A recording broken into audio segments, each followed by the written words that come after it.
Parole semée, parole partagée. Une émission de Marc Thomas.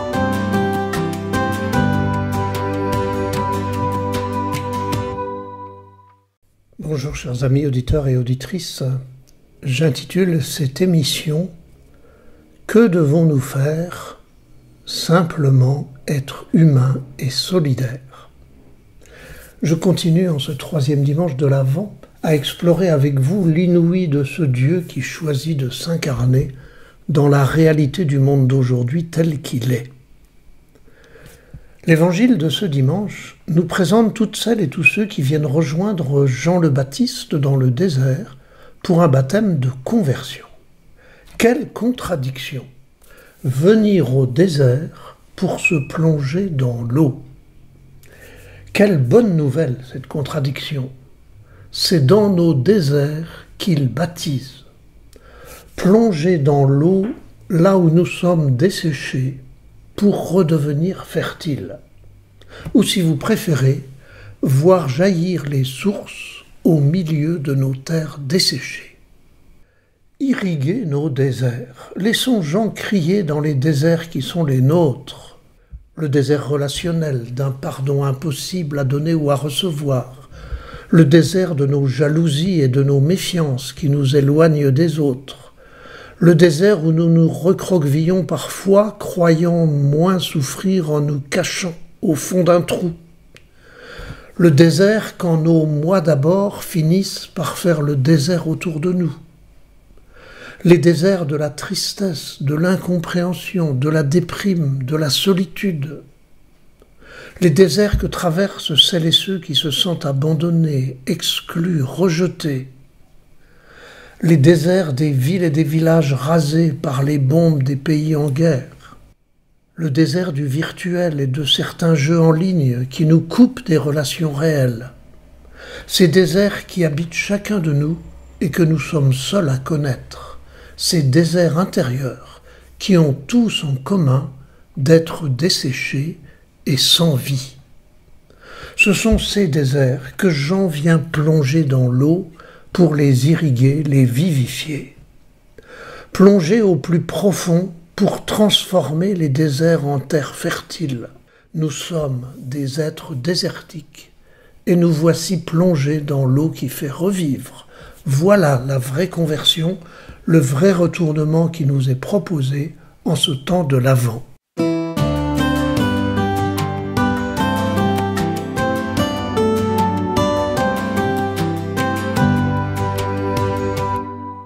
Que devons-nous faire ? C'est la question que posent ceux qui viennent se faire baptiser par Jean. Suffirait-il de faire un geste rituel de baptême pour nous régénérer ? Suffit-il d'un baptême pour vivre heureux ? Bien sûr que non. Nous voici donc comme les contemporains de Jean le Baptiste qui venaient se faire plonger dans l'eau au milieu de leur désert à eux, non pour être régénérés et sauvés d'un coup de baguette magique, non pour demander à Dieu de venir à leur secours. Rien de tout cela. Ils venaient se faire baptiser avec cette seule question, « Que devons-nous faire ?» Et vous lirez dans l'Évangile les réponses de Jean, que commente ici Yvon Michel Allard, directeur d'un centre biblique au Canada. Il parle de ces foules qui demandent à Jean le Baptiste ce qu'ils doivent faire. Il ne s'agit pas de savoir ce que les autres doivent faire pour que le royaume de Dieu arrive, ce que le gouvernement doit faire, ce que l'Église doit faire. Non. Qu'est-ce que nous devons faire ? Il ne s'agit pas non plus de savoir ce que nous devons penser ou ce que nous devons croire. Mais que devons-nous faire ? Tout le message de Jésus ira dans le même sens. La question ultime, maintenant comme au jour du jugement, sera toujours « Comment as-tu agi ? Comment as-tu traité ton prochain ?» Et Jean-Baptiste répond qu'ils doivent s'entraider, partager leur surplus avec ceux qui sont dans le besoin, être honnêtes et justes, qu'ils ne doivent pas utiliser leur position de force pour abuser des autres. Rien de bien extraordinaire dans tout cela, mais une façon honnête et juste de vivre sa vie. Aux percepteurs d'impôts et aux policiers de l'armée d'occupation, Jean-Baptiste ne demande pas de changer de métier, mais seulement de se comporter de manière nouvelle, respecter la justice, ne pas abuser de la force qu'on a entre les mains, s'en tenir au droit, aux lois, au civisme. À ce texte que je viens de vous lire et qui nous vient du Canada, j'ai envie d'ajouter ceci. Jean le Baptiste ne demande pas à ceux qui veulent se convertir d'aller dans les synagogues. Il ne leur demande pas d'aller suivre des enseignements des prêtres ou des scribes et des pharisiens. Il ne leur demande pas de prier ou de chanter des louanges. Il ne leur demande pas de rester là en adoration silencieuse. Bien sûr, tout cela n'est pas interdit, bien au contraire. Mais ce ne sont pas ces pratiques religieuses et rituelles qui sont des chemins de conversion. La vraie conversion est toujours réponse à cette question « Que devons-nous faire ?» Dans l'esprit de Jean le Baptiste, et pour répondre à la question « Que devons-nous faire ?» je vous propose quelques exemples dont j'ai été témoin à la Réunion ces dernières semaines et qui ressemblent tant au conseil que Jean-Baptiste donne en baptisant. Une association organise des groupes de parole pour des hommes auteurs de violences. Des syndicats, des comités sociaux d'entreprise, des responsables de ressources humaines veillent à la qualité de vie au travail et s'investissent pour plus de justice. Le Téléthon, auquel vous avez peut-être participé, mobilise de nombreux bénévoles et organise la solidarité financière pour la recherche médicale. L'association EPA, Écoute-moi, Protège-moi, Aide-moi, propose à la Réunion le gaillaromètre pour protéger les enfants de la violence et les aider à évaluer leur bien-être, la qualité de leurs relations et pour plus de respect et de bienveillance au quotidien. L'association Kéré, qui mobilise des moyens humains et financiers à la Réunion pour lutter contre la famine à Madagascar et garantir l'accès à l'eau potable. L'association Silagro, qui développe une culture agroécologique à Sillaos et qui privilégie la qualité des produits et le respect de l'environnement plutôt qu'une rentabilité à tout prix. Le comité Chagos à la Réunion, qui soutient le peuple chagossien pour qu'il retrouve enfin le droit de revenir sur ses terres. Les bénévoles du Secours catholique qui cherchent à restaurer dans leur dignité des personnes en précarité. Des enseignants et des centres sociaux qui écoutent, accompagnent et protègent des élèves en difficulté ou harcelés. Des cadres de proximité dans des entreprises qui sont très appréciés de leurs équipes parce qu'elles se sentent soutenues et écoutées dans leurs difficultés.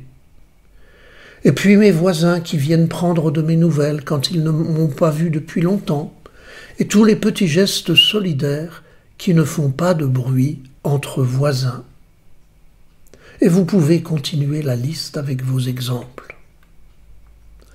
Alors en avant, A-V-E-N-T, et en avant, A-V-A-N-T. Certains me diront: mais qu'est-ce que tout cela, tous ces exemples que tu viens de nous donner, qu'est-ce que ça a à voir avec l'avant et la venue de Jésus? Eh bien, figurez-vous que les exemples que je viens de donner ne sont pas seulement des gestes de générosité. Car Jésus dit: chaque fois que vous l'avez fait à l'un de ces plus petits de mes frères, c'est à moi que vous l'avez fait. C'est sur ce que nous aurons fait ou pas fait au cœur du monde que notre vie sera évoluée. La question ultime, maintenant comme au jour du jugement, écrivait le Canadien tout à l'heure, sera toujours: comment as-tu agi? Comment as-tu traité ton prochain? La plupart des religions nous font croire que c'est en multipliant les gestes religieux et les actes rituels que nous gagnons notre salut. Or, le spécifique de la foi chrétienne est tout autre, parce qu'il s'agit d'une foi en l'incarnation de Dieu dans l'épaisseur de la vie des hommes. Les chrétiens reconnaissent un Dieu qui vient, non pas dans des actes sacrés, mais dans tous ses actes de générosité, à la suite de l'homme Jésus venu donner sa vie par amour pour tous les hommes. Pour nous convertir à ce Dieu de l'incarnation, que devons-nous faire? Être simplement humains et solidaires au quotidien et dans la vie du monde. Cela n'empêche pas bien sûr d'aller prier et de célébrer à l'église. Mais comme je le disais tout à l'heure, ce ne sont pas nos prières qui nous sauvent, mais nos actes humains. Si nous allons prier, c'est bien pour nourrir notre énergie et nos convictions d'acteurs du salut par notre manière de vivre au quotidien. Alors pour plonger nos déserts dans l'eau de la conversion qui vivifie, je vous invite donc, chers amis auditeurs et lecteurs, à prendre un moment ces temps-ci avant Noël pour vous poser la même question.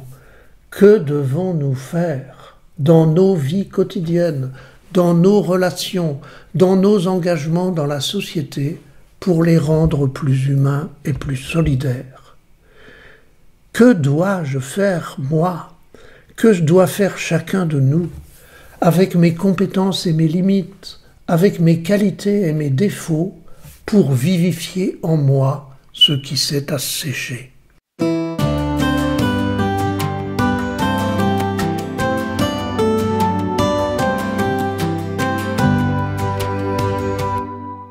Je voudrais terminer par un paragraphe intitulé « Vanner le blé ou la lentille ».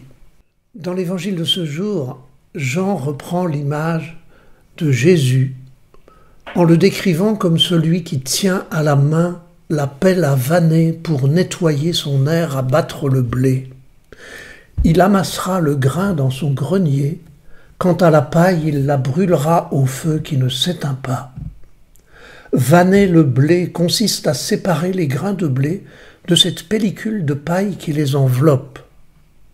Si Jésus était né à La Réunion, il n'aurait pas parlé du blé qui ne pousse pas chez nous, mais des lentilles qu'il faut battre pour séparer la lentille de la paille.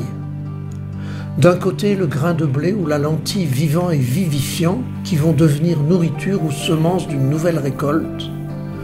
De l'autre, la paille mêlée de poussière et de petits cailloux. Mais les deux poussent ensemble, comme le bon grain est livré de l'Évangile, jusqu'au moment de la moisson où il faudra les trier, les vanner, les battre. De même en chacun de nous et dans la vie du monde, le blé ou la lentille et la paille, le bon grain est livré, mêlé. Parfois nous nous survalorisons et nous masquons ce dont nous ne sommes pas fiers, ne voulant présenter que le bon grain. Parfois nous faisons l'inverse, nous nous culpabilisons, nous ne présentons que notre paille desséchée et nous oublions nos propres ressources. Et pourtant, même la paille protège le grain de blé, et les lentilles ne pousseraient pas sans leurs racines, leurs tiges et leurs feuilles qui vont ensuite sécher. Des agro-agriculteurs ont même appris à valoriser la paille des lentilles pour en faire du paillage fertilisant. Alors, plutôt que d'avoir peur d'un Dieu qui tient la pelle à vanner et qui va séparer les bons des méchants, voici le message de l'Évangile et la bonne nouvelle. Notre Dieu nous prend tels que nous sommes, avec nos fruits vivifiants et nos défauts desséchants. Il ne se laisse pas arrêter par la gangue dans laquelle nous nous enfonçons, mais il met les mains dans notre cambouis pour aller y chercher la pépite et le diamant que nous n'arrivons même plus à voir. Oui, il vient quand nous choisissons de plonger nos déserts dans l'eau vivifiante. Il vient quand nous cherchons à extraire nos ressources du creux de nos débris. Il vient quand nous nous mettons à faire, à développer nos énergies, à construire des solidarités. Oui, il vient, mais jamais sans nous.